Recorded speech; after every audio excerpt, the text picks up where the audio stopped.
Are you a caregiver worried that your parent or spouse is becoming physically weaker, more disorganized, or more forgetful? You know something's odd, but you just can't quite figure out what it is. Caregivers ask me all the time for signs that care is needed. I'll share the little signs that are so important to catch early on so that situations don't become worse. I'm Pamela Wilson. I solve caregiving problems. For the past 20 years, I have been on call 24/7, helping caregivers, aging clients, and solving caregiving emergencies. I know it sounds crazy. Aging adults deserve care. I'm sure you may have heard many times, they're old, nothing can be done. It's not true. Sometimes the healthcare system is just biased against care. I've helped caregivers and aging clients well into their 90s have really good health and quality of life. If you're new to caregiving, you may not realize that it's going to get worse. If you're a seasoned caregiver, you may already realize this. You may feel overwhelmed, no sleep, you're anxious all the time. This is kind of your new normal. It's kind of like having a newborn baby and worrying about everything that can happen. So let me share some of the obvious and not so obvious signs that your parent and your spouse or family member may need some help. The first one is poor physical ability. Can your loved one walk distances? Can they walk around the block? Can they walk through the grocery store? Can they walk up a set of stairs without becoming out of breath or exhausted? Can they easily stand from a chair without having to rock back and forth to gain momentum to stand up?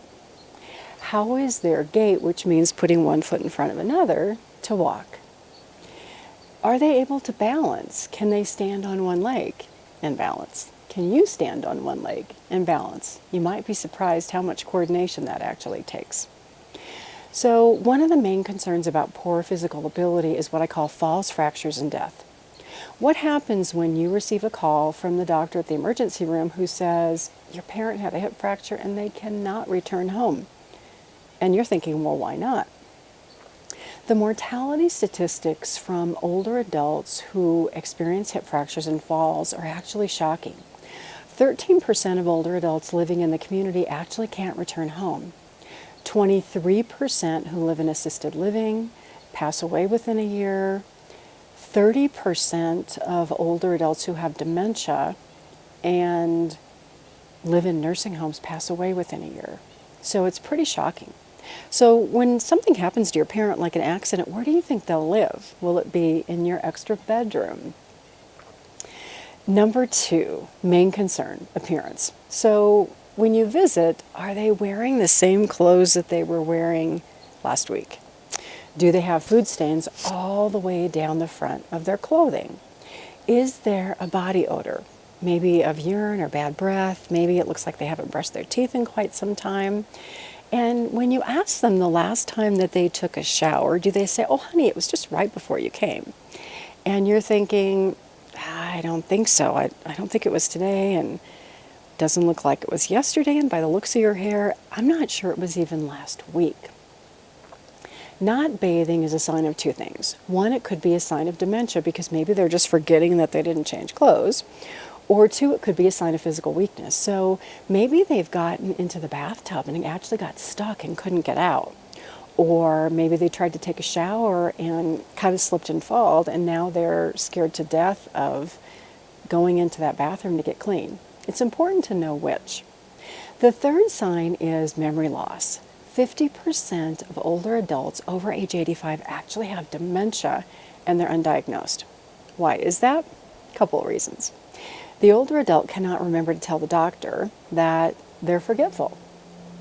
And family members don't understand the signs of dementia. So it's kind of like this slippery slope that just gets worse and worse until some crazy accident happens and then there's a diagnosis. So when you go to your parents' house, look for things. Look for piles of mail all over the table. Are there unpaid bills? Are there stacks of charitable solicitations?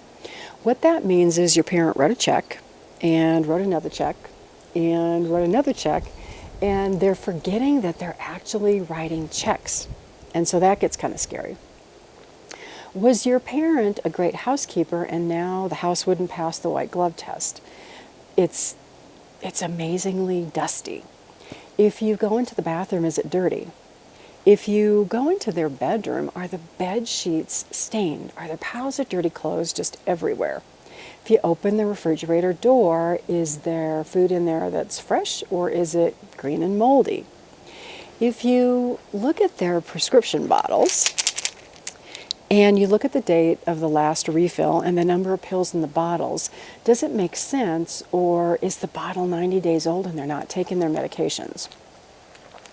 If you pick up their telephone, are there missed doctor appointments? Are there burnt pots and pans all over the stove? Do they have bruises on their arms that they can't explain, which means they may have slipped and were trying to grab something to balance themselves? Have they lost weight? These are all signs that help is needed.